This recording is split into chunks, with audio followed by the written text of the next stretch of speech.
میں واپس کمرے میں آ گئی اور میرا شوہر ہاتھ میں کھانے کی ٹرے لیے اندر آ گیا۔ یہ چہرہ منافق تھا یا پھر میرا وہم، میں سمجھ نہیں سکی۔ میرے ساتھ بیٹھ کر اس نے کھانا کھایا اور برتن سائڈ ٹیبل پہ رکھ دیے۔ میں اس وقت خالی نگاہوں کے ساتھ اسے تک رہی تھی جب وہ ایک مہربان مسکراہٹ کے ساتھ میرے پاس آیا۔ پھٹکری کو تیل میں ملا کر اس نے معمول کے مطابق مالش کی۔ میں چند لمحے ویسی ہی رہی، مگر جلد ہی میرا دماغ سن ہونے لگا اور میں سو گئی۔ صبح جب اٹھی تو کوئی ہوش نہیں تھا۔ میں نے جلدی سے تیل کی بو کو اپنے جسم سے اتارنے کے لیے شاور لیا۔ میرا شوہر اس وقت نیچے موجود تھا اور صبح کی ٹھنڈی ٹھنڈی ہوائیں، خوشگوار موسم، لیکن میرے اندر موسم غمگین تھا۔ میرا شوہر اخبار پڑھ رہا تھا، اس نے ابھی مجھے دیکھا نہیں تھا۔ ملازم شاکر اس کے پاس آیا۔ اس نے اسے کچھ کہا تھا جس پر میرے شوہر کے ہونٹ مخصوص مسکراہٹ میں ڈھلے۔ میں جب ان کے قریب گئی تو وہ خاموش ہو گئے۔ گفتگو ختم ہو گئی۔ میں وہاں پڑی کرسی پر بیٹھ گئی۔ میرا شوہر اٹھ کر چلا گیا۔ میں نے فوراً شاکر کو بلایا، پوچھا کہ تم کیا کر رہے تھے؟ لیکن وہ صاف مکر گیا کہ اس نے تو کچھ کہا ہی نہیں ہے۔ میری شک کی گرہیں مزید مضبوط ہوتی چلی گئی۔ میں اندر چلی آئی اور کچن میں اپنے لیے کافی بنانے لگی۔ مگ میں ہلتا چمچ اور میری متحرک سوچیں یکجا ہو رہی تھی، کڑی سے کڑی مل رہی تھی۔ میرا ہاتھ رکا اور میری گردن میکینکی انداز میں مڑی۔ فریزر کے پاس پڑا تھیلا، کالا تھیلا۔ میں وہیں کافی کا مگ چھوڑتی اس تھیلے تک آئی اور جھکتے کانپتے ہاتھوں سے میں نے ڈرتے ہوئے کھولا، لیکن اس میں تو سبزیاں موجود تھیں۔ میرا جھکا سر اٹھ گیا۔ مجھے لگتا تھا میں ایک طویل مسافت طے کر آئی ہوں اور تپتی راہداری پر ننگے پاؤں بھاگ رہی ہوں۔ رات ہوئی اور اندھیرے کی چادر پھیل گئی۔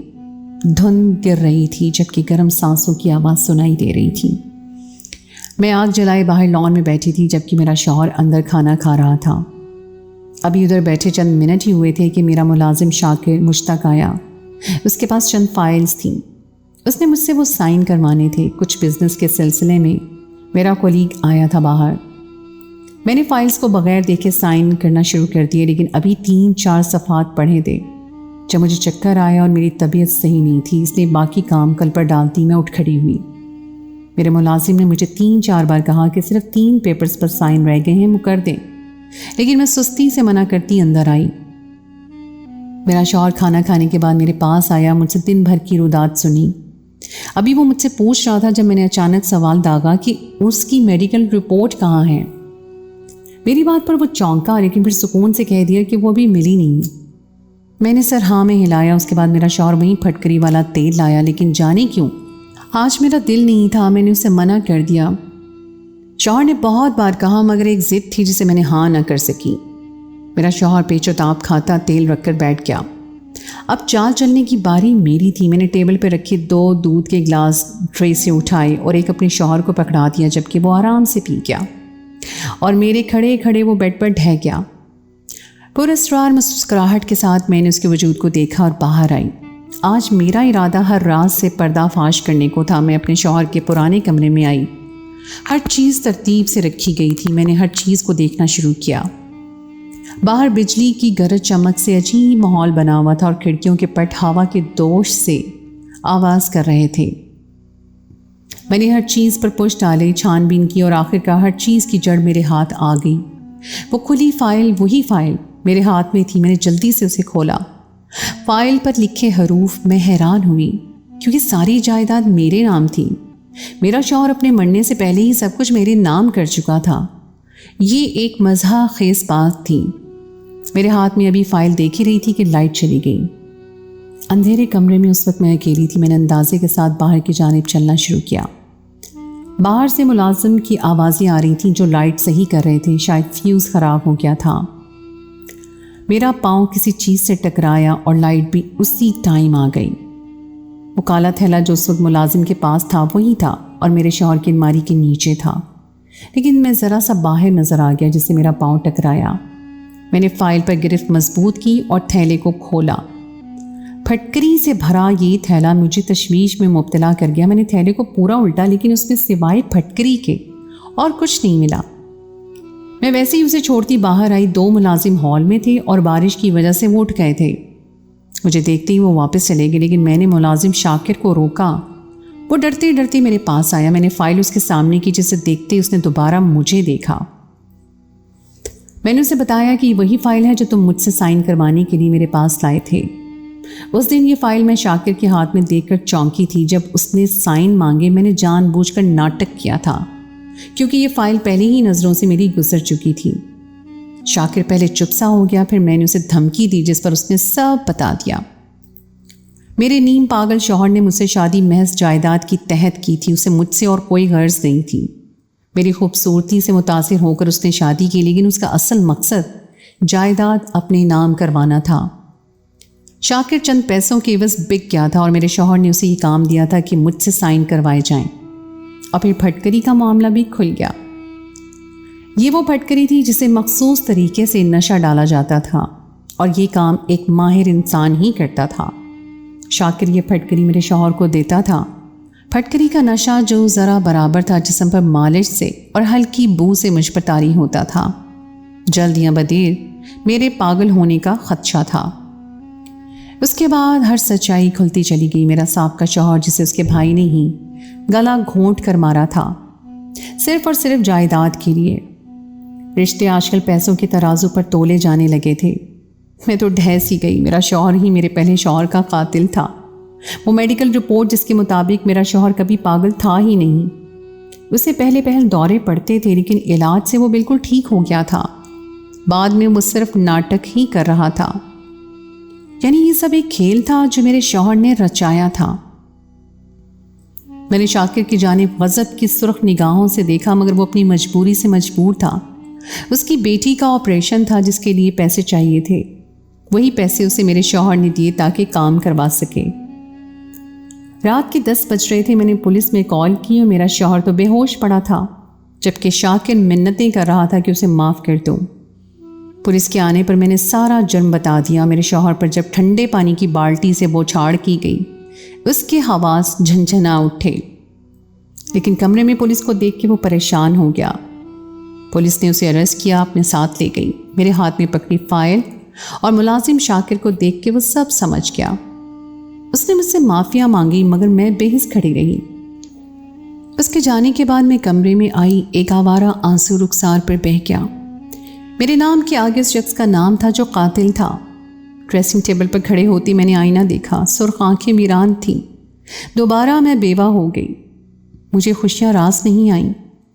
تلخی سے مسکراتی میں سر جھٹک گئی۔ پھٹکری تیل میں ڈوبی وہیں پڑی تھی اور میں بیڈ پر آنکھیں موندے لیٹ گئی۔ طویل مسافت ختم ہو گئی۔